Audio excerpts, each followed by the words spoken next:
ايه بجيب ايه معايا من مصر وانا راجعه دبي؟ مولتو ماجنم اكتر حاجه بجيبها، واي حد جاي من مصر بخليه يجيب لي معايا. لازم يكون مولتو ماجنم صغيره، مش مليانه شوكليت قوي، حلوه كده.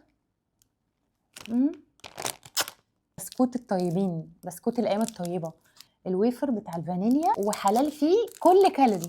ده اسمه ويفرز، ما فيش اي اختراعات. بيك رول بحب طعمه، اللي بطعم الخل واللي بطعم البيتزا. عايزه مندولين عادي، مندولين بقت مندولين ويفر، فما فيش مشكله، طعمها تحفه بصراحه. في حد مش بيحب ده ما يتكلمش معايا، ده طعمه حلو جدا، ولا كبير ولا صغير يعني. هو انتوا بتخلصوه بتحسوا ان انتوا ايه.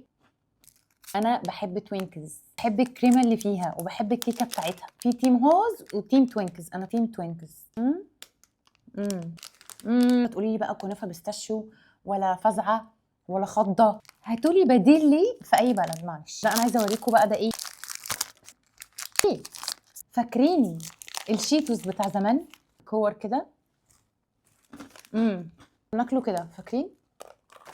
20 جرام بروتين. شفت كذا حد بيقول ان هو حاجه هيلثي سناك رائع.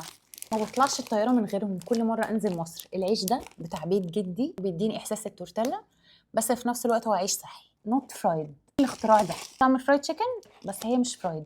تشيكن ستريبس سبايسي خطيره. فمعلش سوري، كل مره هاجي من مصر هجيب نفس الحاجات دي معايا. ولو عندكم حاجات تانية المفروض اجربها واجيبها معايا الاجازه الجايه اكتبوا لي.